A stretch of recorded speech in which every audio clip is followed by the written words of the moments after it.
Assalamualaikum warahmatullahi wabarakatuh. Masjid Nabawi menjadi situs penting bagi umat Islam. Tak heran jika makam di Masjid Nabawi itu menjadi salah satu tempat yang paling ingin didatangi umat Islam. Semua orang bisa mengunjungi makam Nabi, namun hanya orang tertentu yang bisa masuk ke dalam makam. Mereka adalah petugas pengganti penutup kain makam. Ada kisah menarik dari seorang syekh yang menjaga sekaligus pengganti tutup makam Rasulullah. Seperti apa kisahnya? Sebelum melanjutkan ke cerita, silakan tonton video ini sampai tuntas supaya tidak salah paham, dan supaya lebih bermanfaat silakan share video ini ke soulmate kalian supaya teman-teman kalian tahu seperti yang kalian tahu. Dan marilah kita mulai dengan bacaan Al-Basmalah. Bismillahirrahmanirrahim. Pada tahun 1971 ada 13 orang yang mendapat tugas untuk mengganti penutup ruang makam Nabi. Salah satu dari 13 orang ini ialah Syekh Ahmad Syahirti. Syekh Ahmad berhasil diwawancarai wartawan Al-Arabiyah. Wawancara tersebut berlangsung saat Syekh Ahmad sudah sepuh dengan umur 100 tahun. Syekh Ahmad Syahirti adalah kepala divisi bordir di pabrik kain penutup Ka'bah dan makam Rasulullah di Mekah. Ia bercerita selama 14 malam ia bekerja mengganti penutup ruang makam. Kata dia, makam Nabi tidak seperti penutup kain Ka'bah yang setiap tahun harus diganti. Penutup makam Nabi jarang diganti. Hal tersebut dikarenakan penutup makam itu terletak di dalam ruangan tertutup dan tak pernah tersentuh oleh siapapun. Biasanya penutup makam Nabi diganti setiap 100 tahun sekali. Terakhir kali diganti pada tahun 1971, tepatnya pada saat Syekh Ahmad ditugaskan mengganti penutup tersebut.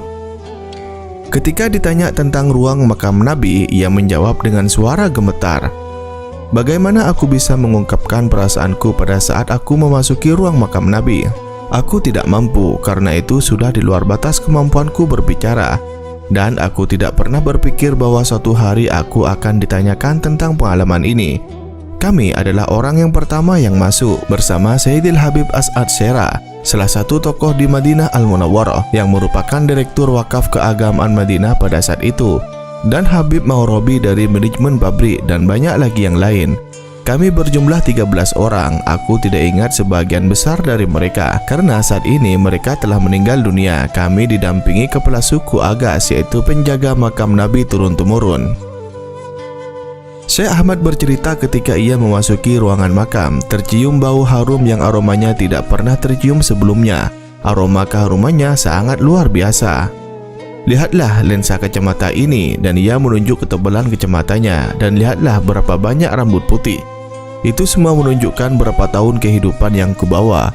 Usiaku meski tidak menghitung, tapi aku pernah mendengar mereka mengatakan bahwa aku lahir pada tahun 1333 Hijriah atau 1917 Masehi, dan seumur hidupku aku tidak memiliki kegemaran selain kecintaan pada aroma yang indah atau parfum. Aku telah menghabiskan jangka waktu yang panjang di tahun-tahun yang tertinggal berusaha untuk memuaskan nafsu mencium segala keharuman yang ada. Aku belajar banyak, dan aku dapat memberitahu Anda dengan keyakinan bahwa aku memiliki keahlian khusus bagaimana mencampur minyak wangi dan menghasilkan wewangian terbaik, dan bahwa hampir tidak ada orang lain yang bisa membuat wewangian seperti racikanku. Dan aku katakan ini karena aku menemukan ketidakmampuan untuk menjelaskan apa yang terjadi pada malam yang diberkati itu ketika pintu dibuka untuk kami dan kami memasuki ruang pemakaman baginda Nabi. Aku menghirup keharuman dan aroma yang tidak pernah ku ketahui atau mencium sebelumnya maupun sesudahnya, dan tidak pernah dikenal seumur hidupku. Aku tidak pernah tahu rahasia komposisinya. Itu adalah keharuman di atas keharuman, aroma di atas aroma, sesuatu yang lain daripada yang lain, bahkan akan membuat takjub seorang ahli sekalipun, atau pedagang parfum manapun juga tidak akan pernah mencium seperti itu sebelum atau sesudahnya, kata beliau. Syekh Ahmad melanjutkan, ketika pintu makam dibuka, ia sangat takjub. Ini adalah tempat teragung di muka bumi. Aku tidak tahu persis berapa luasnya, tetapi menurut taksiran kami, ruang makam itu sekitar 48 meter persegi dengan ketinggian kurang lebih 11 meter.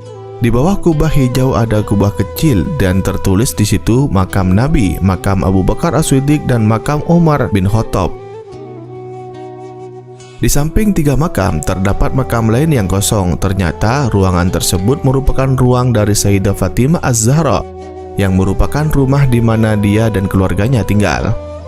Ruangan makam sangat mengagumkan. Saking kagumnya kami sampai tidak tahu bagaimana untuk membersihkan potongan-potongan khusus yang dibuat untuk menempelkan kain pada kubah. Jari-jari kami goyang bergetar dan napas kami menderu. Kami tinggal selama 14 malam penuh, bekerja dari setelah sholat isya sampai azan pertama waktu fajar untuk menyelesaikan tugas ini. Kami menggunakan bahasa sinyal dan kalau terpaksa berbicara akan kami lakukan dengan berbisik-bisik. Kami terus menghapus potongan-potongan lama, melepas simpul dari penutup lama, dan membersihkan semua debu dan bulu merpati yang terjebak di tempat yang suci ini. Itu terjadi pada tahun 1971 dan penutup lama yang kami ganti telah berusia 75 tahun sesuai dengan tanggal yang tertulis di atasnya, kata beliau. Ruang makam menurutnya sebagian besar ditutup kain tenun yang terbuat dari sutra murni berwarna hijau lembut dengan kain katun yang kuat dan dimahkotai sabuk yang mirip dengan penutup Ka'bah. Tetapi di sini berwarna merah. Seperempat bagian dari kain dibordir dengan tulisan ayat Al-Quran yang mulia dari surat Al-Fat, terbuat dari garis kapas dan benang emas dan perak. Hal lain yang membuat Syekh Ahmad takjub ialah penglihatannya yang rabun karena termakan usia itu. Bisa memasukkan benang ke dalam lubang jarum tanpa mengenakan kacamata. Padahal tempatnya sangat redup. Beliau mengisahkan, di situ aku sanggup untuk menempatkan benang ke lubang jarum tanpa kacamataku. Meskipun cahaya sangat redup di tempat di mana kami bekerja, bagaimana Anda bisa secara ilmiah menjelaskan hal ini? Dan bagaimana Anda bisa menjelaskan fakta bahwa aku tidak merasa alergi? Aku adalah penderita alergi akut. Aku akan batuk parah jika sedikit terkena debu. Tetapi pada waktu itu aku sama sekali tidak terpengaruh oleh debu ruangan atau pasir yang terbang di udara. Seakan-akan pasir tidak lagi pasir dan seolah-olah debu menjadi obat untuk penyakitku. Aku merasa sangat bersemangat dan muda seperti ketika usiaku belasan tahun. Padahal waktu itu usiaku sudah lebih dari setengah abad, tutupnya.